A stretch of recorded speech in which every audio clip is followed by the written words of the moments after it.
Hello everyone, नमस्ते, welcome. देखिए, हम पढ़ रहे हैं पत्र एवं प्रारूप लेखन।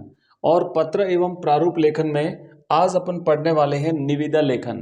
निविदा आपके एग्जाम में ये 4 नंबर का टॉपिक आएगा, पत्र एवं प्रारूप लेखन का। हमने पिछली क्लास में भी देखा था कि ये जो 4 नंबर का टॉपिक आएगा इसमें टोटली अपने 5 प्रारूप हैं और 5 में से कोई भी आपको एक प्रारूप करना पड़ेगा। तो हमने इससे पहले जो अर्ध शासकीय पत्र या अर्ध सरकारी पत्र जिसे कहते हैं उसको हमने कंप्लीटली अच्छी तरह से समझ लिया था, देख लिया था। और आज की क्लास में निविदा को समझेंगे, एक एक करके 5 प्रारूप समझने वाले हैं। बहुत ही बेस्ट तरीके से सिंपल वे में आपको समझाने वाला हूं ताकि आपका पूरा जो है ना वो राइट हो जाए और पूरे में से पूरे नंबर आपको मिल जाए।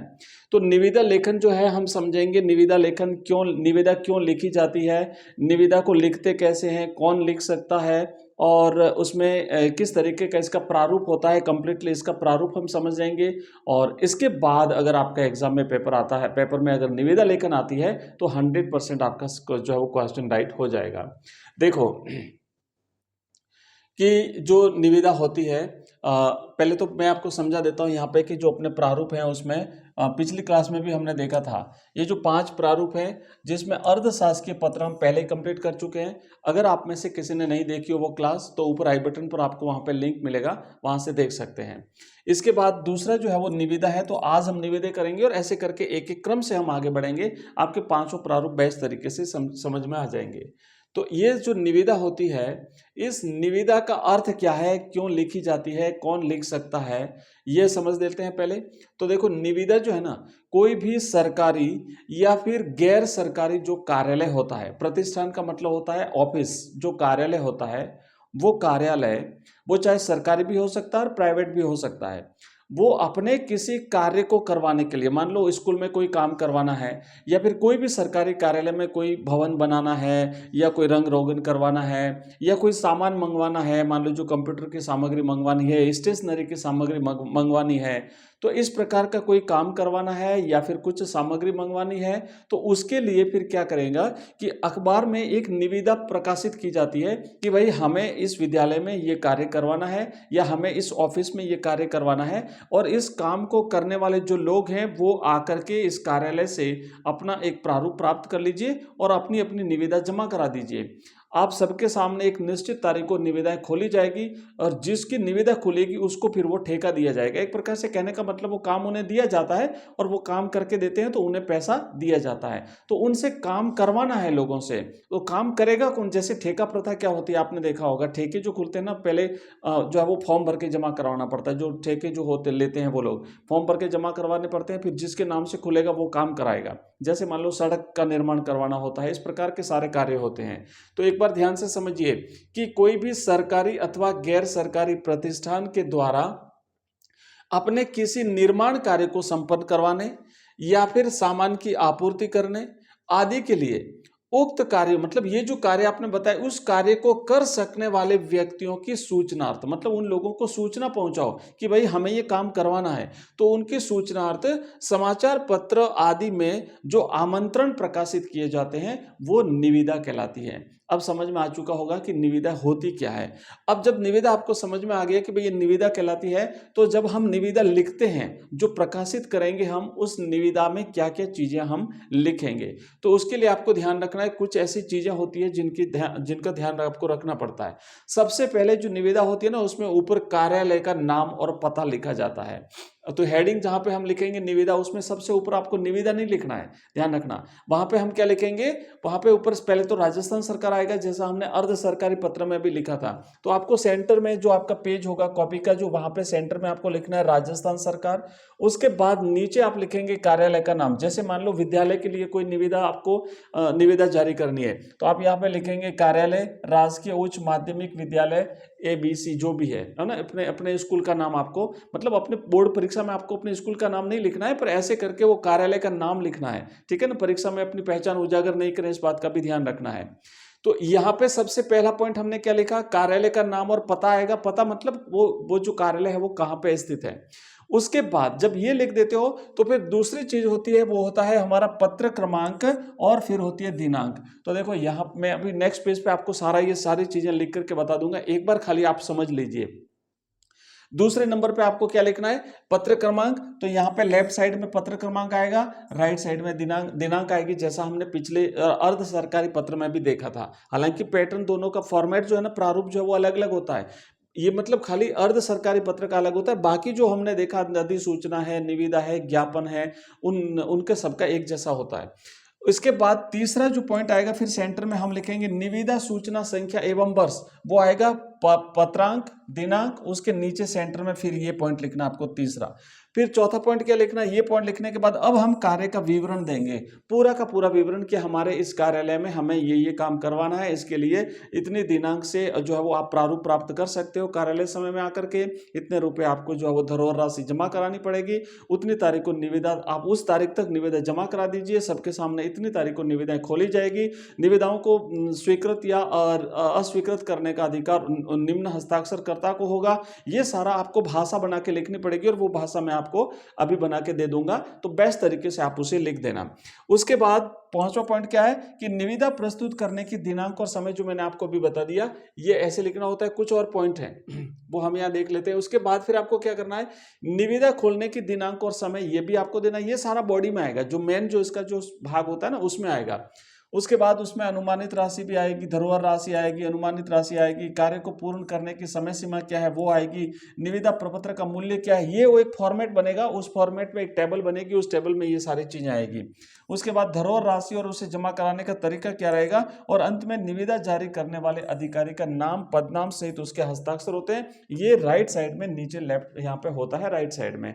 तो इस तरीके से ये तो कुछ चीजें हुई जो आपको ध्यान रखनी है। अब देखो, चीजें रटने से याद होती नहीं है, नियम कभी रटने से याद नहीं होते, उन्हें तो जब हम प्रैक्टिकली करेंगे तभी पता चलेगा कि ये फॉर्मेट क्या है, पैटर्न क्या है, निविदा कैसे लिखते हैं। तो आइए शुरू करते हैं। सबसे पहले देखते हैं एक प्रश्न, कि मान लीजिए प्रश्न कैसा आएगा। पहले आपको पता होना चाहिए कि भाई निविदा का प्रश्न एग्जाम में कैसे आएगा।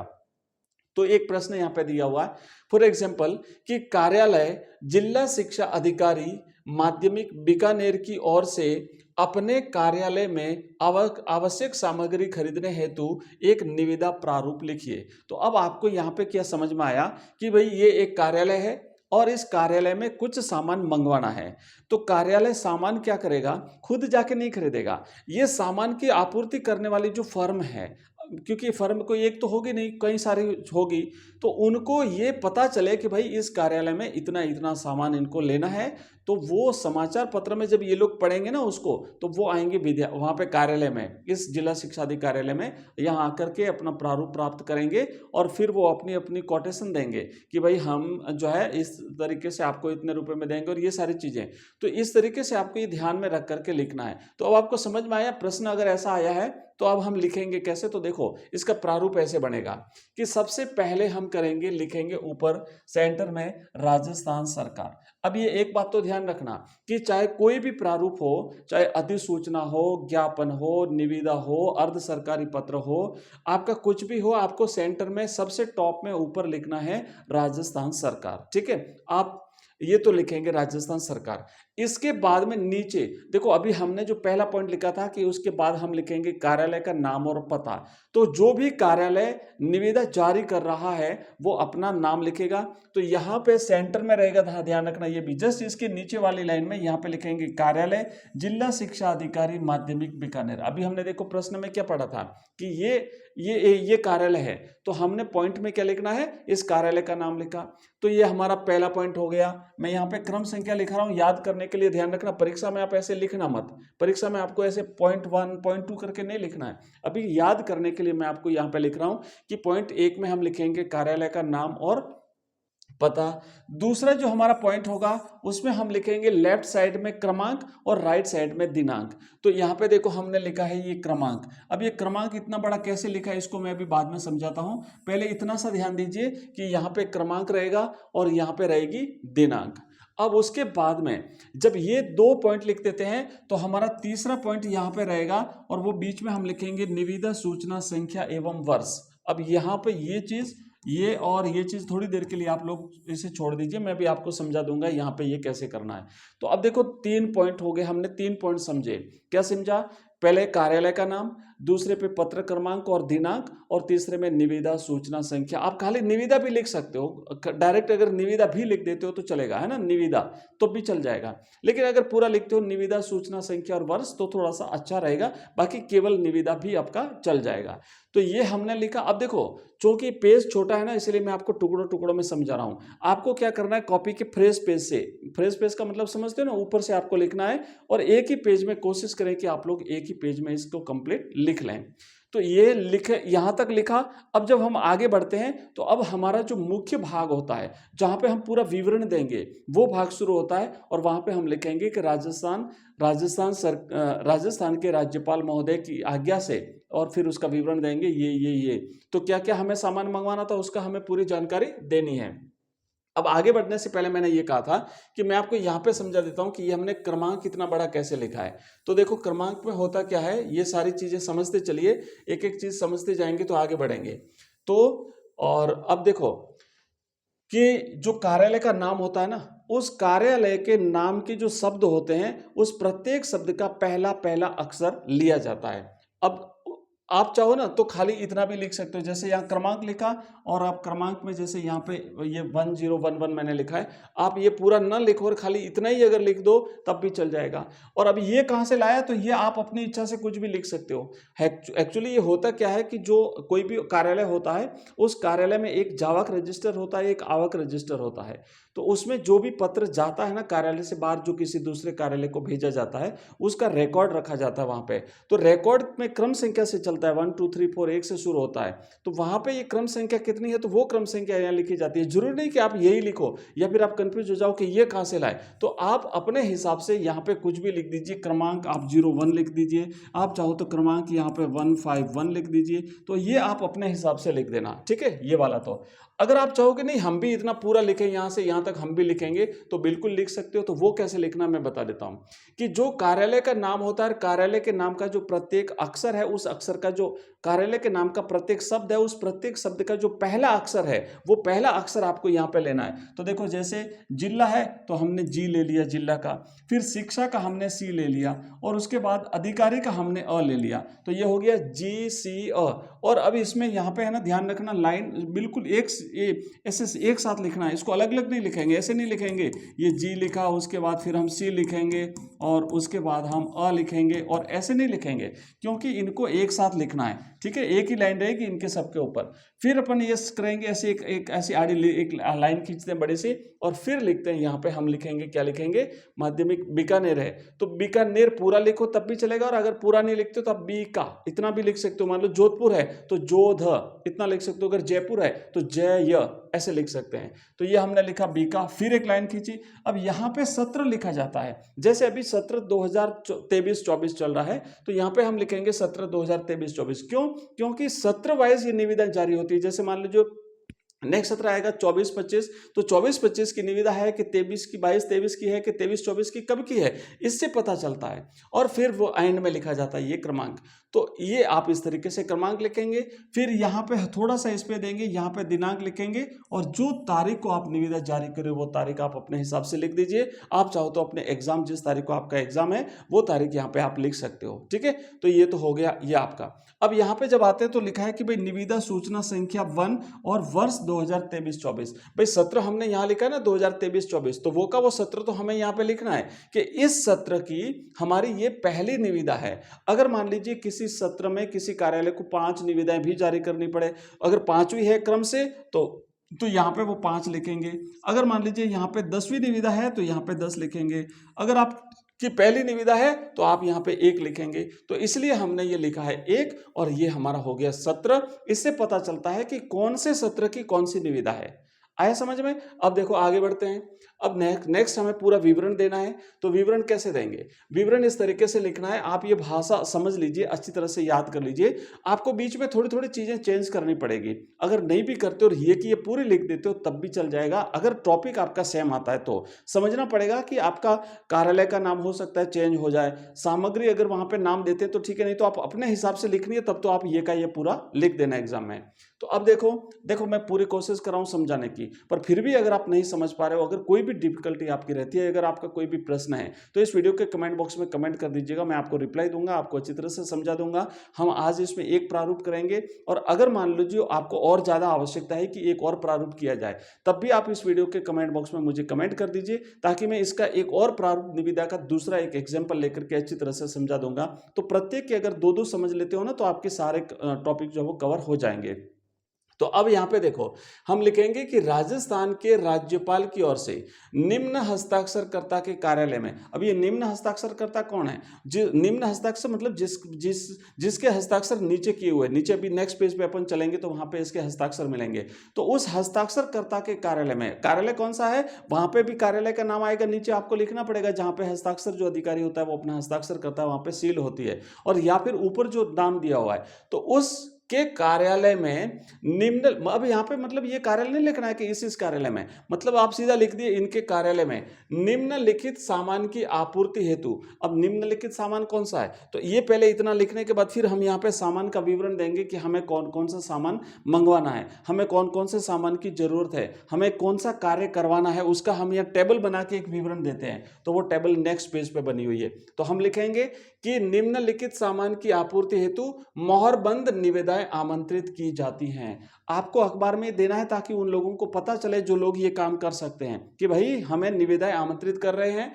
इस हेतु प्रपत्र, अब जो ये जो निविदाएं आमंत्रित कर रहे हैं ना, इसका एक प्रपत्र पहले आपको ले जाना पड़ेगा। तो वो प्रपत्र कहाँ मिलेगा, वो प्रपत्र हमारे कार्यालय में मिलेगा। तो वो कार्यालय में प्रपत्र आप कब कब ले जा सकते हो, कितनी तारीख से कितनी तारीख के बीच ले जाओगे, उसको भरोगे, भरने के बाद वापस जमा कराओगे, तो जमा कराने की भी एक तारीख होती है, और उसकी राशि भी होती है, वो सारी जमा करानी पड़ेगी। तो क्या लिखा है कि इस प्रपत्र को दिनांक 20 अप्रैल 2024 को 3 बजे अपराह्न तक कार्यालय से प्राप्त किए जा सकते हैं। मतलब जो भी व्यक्ति इच्छुक है वो इस तारीख को इतने समय से पहले पहले प्रपत्र ले जाए, उसे प्राप्त कर ले, और भर करके वापस 5 दिन का समय देना है उनको, भर करके दिनांक 5/2 को आप 7/2 जो भी अपने हिसाब से आप कुछ भी दे सकते हो, ऐसा नियम नहीं है कि हम 5 दिन का ही समय देंगे। तो भर करके 25 अप्रैल 2024 को 3 बजे अपराह्न तक बंद लिफाफे में कार्यालय में जमा करवा सकते हैं। तो ले जाएं और फिर भरें, 4, 5, 7 दिन का 10 दिन का टाइम मिलेगा, भर करके आप फिर से कार्यालय में जमा करा दें। जितने भी प्रपत्र जाएंगे और वापस भर करके उसमें से अगर सारे वापस आते हैं तब भी ठीक है, और जितने भी आते हैं वो सारे के सारे प्रपत्र फिर क्या होगा, 25 तक जमा कराना है, और 25 को भी 3 बजे तक ध्यान रखना है। टाइम लिखा है इसका मतलब फिक्स है, उसके बाद अगर कोई आया प्रपत्र तो वो जमा नहीं किया जाएगा। ये सारी चीजें अपन शर्तों में लिखेंगे, नीचे शर्तें लिखनी पड़ती है इसमें। अब जो 25 तक जितने भी जमा हुए वो प्रपत्र क्या होगा, दिनांक 28 अप्रैल 2024 को 4 बजे समय दे दिया है, आप सभी वापस सब लोग आइएगा उस दिन 4 बजे अपराह्न उपस्थित निविदा दाताओं के समक्ष, मतलब जो भी आप सब लोग आओगे उनके सामने ओपनली खुले तौर पर वो निविदाएं खोली जाएगी।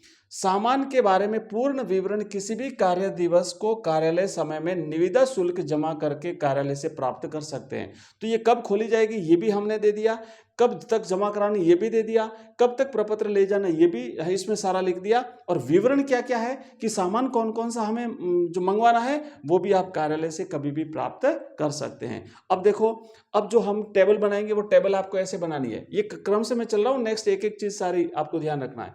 तो अब देखो वो सामान क्या क्या मंगवाना है, तो सामान मंगवाने के लिए हमें एक टेबल बनानी पड़ेगी। तो आप ये टेबल बनाइए। इस टेबल में आपको इस साइड तो 6 कॉलम रहते हैं, है ना, यहाँ पे 6 कॉलम रहेंगे। जैसे मान लीजिए ये पहला कॉलम हो गया, ये दूसरा हो गया, ये तीसरा कॉलम है, ये चौथा है, ये पांचवा है, और ये छठा है। ये परीक्षा में आपको ऐसे लगाना नहीं, अभी मैं आपको समझा रहा हूं इसलिए, मतलब आपको ये 6 बनाने, 1 2 3 4 5 ऐसे 6 आपको इधर कॉलम बनाने हैं, ठीक है। और फिर क्या करना है, ऐसे नीचे कितने कॉलम बनाएंगे, नीचे जितना सामान मंगवाना है उतने बना सकते हैं। अगर मान लो आपको एक ही सामान मंगवाना है तो खाली एक ही रहेगा ये, बस ये नीचे वाले नहीं रहेंगे। अगर आपको 2 आइटम मंगवानी है तो 2 आइटम रहेगी। अगर आपको 5 आइटम मंगवानी है तो फिर ऐसे 5 नीचे 5 कॉलम बनेंगे। तो नीचे तो जितने आइटम मंगवानी उतने कॉलम बनते हैं, लेकिन इस साइड में ऐसे 6 बनते हैं, ठीक है। अब 6 में लिखेंगे क्या क्या, सबसे पहले में हम लिखेंगे क्रम संख्या, यहाँ पे क्रम संख्या रहेगी, तो क्रम संख्या ऐसे कि कितना आइटम मंगवा रहे हैं हम, तो 1 2 3 4 ऐसे जाएंगे हम नीचे। यहाँ पर रहेगा सामान का विवरण कि कौन सा सामान मंगवाना है, वो अपन इस कॉलम में लिखेंगे। उस सामान की अनुमानित राशि जो लाखों रुपए में रहेगी वो हम यहाँ पे लिखेंगे। तीसरा कॉलम रहेगा धरोहर राशि, मतलब ये 3 लाख रुपए की सामग्री हम कार्यालय में मंगवाना चाहते हैं, मतलब ये 3 लाख रुपए कार्यालय देगा। लेकिन जो आपको अगर मान लो निविदा जारी की जाती है कि भाई आप ये जो है वो सामान लाइए, तो उसके लिए आपको पहले धरोहर राशि जमा करानी पड़ेगी 6,000 रुपये कार्यालय को। तो वो धरोहर राशि कितनी रहेगी वो भी इसमें आपको लिखना पड़ेगा पहले, ठीक है। उसके बाद निविदा शुल्क, अब जो वो प्रपत्र जब लेने आएंगे ना, तो प्रपत्र का कितना रुपया आप फीस लोगे, तो वो भी आपको इसमें लिखनी पड़ेगी। और फिर ये सामान जो है ना, आप कितने समय में कार्यालय में जमा कराने की इच्छा रखते हो कि भाई वो सामने वाला जो भी व्यक्ति है वो कितने समय में, तो आप यहाँ पे अपने हिसाब से समय दे दीजिए। अगर कोई बड़ा कार्य है तो आप 2 महीने दे दीजिए, मतलब यहाँ पे जैसे कंप्यूटर खरीदे ना, तो आप 15 दिन का समय भी दे सकते हैं, जरूर नहीं 2 महीने का दो, आप चाहो तो यहाँ पे 15 दिन दे सकते हो समय, ठीक है। तो अब देखो फॉर एग्जाम्पल, जैसे हमें कंप्यूटर मंगवाना है, तो कंप्यूटर कितने मंगवाने, 1 मंगवाना है, 2 मंगवाने हैं, 5 मंगवाने हैं, तो वो हम यहाँ पे लिखेंगे कि हमें कंप्यूटर मंगवाने हैं। अनुमानित राशि कितनी रहेगी कंप्यूटर का, 3 लाख रुपए, यहाँ पे देखो लाखों में लिखा हुआ है, तो ये बात भी ध्यान रखना। धरोहर राशि 6,000 रुपये, निविदा शुल्क 100 रुपये, अवधि 15 दिन। दूसरे हमें प्रिंटर भी मंगवाना है साथ में, तो प्रिंटर कितने मंगवाने वो भी हम यहाँ पे लिखेंगे। इसकी अनुमानित राशि कितनी रहेगी, मतलब हमें 1 लाख रुपए के प्रिंटर कार्यालय में चाहिए है, तो 1 लाख रुपए के प्रिंटर हम कार्यालय में खरीदेंगे, तो पहले आप 2,000 रुपये कार्यालय में जमा करा दीजिए धरोहर के रूप में। धरोहर का मतलब समझते हो ना, पहले एडवांस जमा कर दो, कि ऐसा नहीं है कि आप निविदा ले लो और फिर भाग जाओ, तो आपके 2,000 रुपये कार्यालय में रहेंगे। जब आप काम पूरा करके उस निर्धारित समय में जब आप काम पूरा करके दे देते हो, तो आपको 1 लाख रुपए का भुगतान कर दिया जाएगा कार्यालय से, ठीक है। इसके जो प्रपत्र का शुल्क रहेगा वो 50 रुपये, और यहाँ भी आप अपने हिसाब से समय दे दीजिए कि भाई इतने समय में इतने दिन में आप ये प्रिंटर लाके जमा करा दीजिए। और दूसरे ये भी है कि जरूर नहीं ये सारी सामग्री एक ही व्यक्ति या एक ही फर्म जमा करावे, अलग अलग भी करा सकती है, बट हमें फॉर्मेट इस रूप में लिखना है कि हमें ये सामग्री की आवश्यकता है। उसके बाद मान लो स्टेशनरी सामग्री आपको मंगवानी है, या ये इतनी सारी भी मंगवानी है और इसमें से कोई एक भी मंगवा सकते हो, तो आपको ऐसे ऐसे ये सारा विवरण लिखना है। तो ये पूरा विवरण लिखा, उसके बाद अब हम आगे बढ़ते हैं नेक्स्ट पेज पे। नेक्स्ट पेज पे जब हम जाते हैं, तो अब नीचे जब आपको वो जो फॉर्मेट आपने लिखा है ना, उस फॉर्मेट के नीचे यहाँ पे आप नीचे लिखेंगे आवश्यक शर्त है। तो वो आवश्यक शर्तें इस प्रकार होती है, ये शर्तें लिखना बहुत जरूरी, ध्यान रखना। निविदा में शर्तें लिखी जाती है, क्या शर्तें, कि पहली तो ये है कि सशर्त निविदाएं मान्य नहीं होगी। अगर मान लो निविदा दाता जो होते हैं वो अपनी कोई शर्त लगा सकते हैं कि भाई मेरी ये शर्त रहेगी, आप साफ साफ लिख दीजिए कोई भी शर्त मान्य नहीं होगी, जो शर्त है वो केवल कार्यालय की रहेगी, निविदा दाताओं की किसी भी शर्त को हम नहीं मानेंगे। दूसरा क्या है कि तार द्वारा प्राप्त निविदा और विलंब से प्राप्त निविदाएं मान्य नहीं होगी, मतलब व्यक्तिगत आपको आकर के कार्यालय में जमा करानी पड़ेगी निविदा, ध्यान रखना। अगर कोई डाक से भेजता है तो हम नहीं लेंगे। जो समय हमने निर्धारित किया है ना, जैसे हमने उस दिन 25 तारीख 3 बजे तक निर्धारित किया है, तो उस तारीख तक 3 बजे तक निविदा उसमें कार्यालय में आ जानी चाहिए। उसके बाद अगर कोई 4 बजे भी आई तो हम उसे स्वीकार नहीं करेंगे। ये शर्तें आपको लिख देनी, ताकि बाद में कोई विवाद नहीं हो, बाद में कोर्ट कचहरी का मामला नहीं बने, ये सारी चीजें आपको लिखनी। फिर देखो क्या होता है कि बिना कारण बताए, ये पॉइंट अंत में लिखना। और भी शर्त अगर आप इसमें जोड़ना चाहते हो तो अपने हिसाब से जोड़ सकते हो, लेकिन अंत में ये तो जरूर जोड़ना कि बिना कारण बताए भी किसी भी निविदा अथवा समस्त निविदाओं को स्वीकृत या अस्वीकृत करने का अधिकार निम्न हस्ताक्षरकर्ता को है। तो ये लिखने के बाद में अब जो अधिकारी है ना, वो यहाँ पे राइट साइड में अपना यहाँ पे हस्ताक्षर करेगा, अपना नाम लिखेगा और अपने कार्यालय का नाम लिखेगा। तो वो कैसे, देखो यहाँ जगह नहीं है तो मैंने नीचे लिखा है, तो आपको इस तरीके से यहाँ पे लास्ट में सबसे एंड में फिर इस तरीके से रहेगा, यहाँ पे हस्ताक्षर, यहाँ पे उसके कार्यालय का नाम, और ये, ठीक है। तो ये इस तरीके से हमने देखा निविदा का प्रपत्र। अब मैं थोड़ा सा आपको व्यवस्थित तरीके से एक बार फिर से समझा देता हूँ, हल्का सा हम इसको समझेंगे एक प्रारूप के तहत कि हमें कैसे जो है वो इसको लिखना है। तो देखो निविदा के लिए क्या करेंगे, सबसे पहले हम लिखेंगे राजस्थान सरकार, ठीक है। ये हमने लिख दिया यहाँ पे सेंटर में राजस्थान सरकार। और मैं बार बार बता रहा हूँ, कोई भी प्रारूप क्यों नहीं हो, भले चाहे अधिसूचना हो, चाहे ज्ञापन हो, चाहे कुछ भी हो, हम सेंटर में लिखेंगे राजस्थान सरकार। इसके बाद हम लिखेंगे कार्यालय का नाम, ये हमारा यहाँ पे आएगा सेंटर में, इसके नीचे कार्यालय का नाम। तो ये कार्यालय का नाम हम यहाँ पे लिखेंगे। निविदा की बात करें फिलहाल हम, इधर हम लिखेंगे पत्रांक या क्रमांक, है ना, पत्रांक या क्रमांक एक ही बात होती है, पत्र क्रमांक। और पत्र क्रमांक में जो कार्यालय का नाम आया है उस कार्यालय के नाम के हिसाब से जो है वो हमें यहाँ पे पत्र क्रमांक लिखना है। और अब इधर लिखेंगे हम दिनांक, और दिनांक का ध्यान रखना कि जिस तारीख को आपका एग्जाम है वो तारीख आप यहाँ पे लिख दीजिए। इसके बाद हम लिखेंगे निविदा सूचना संख्या एवं वर्ष। निविदा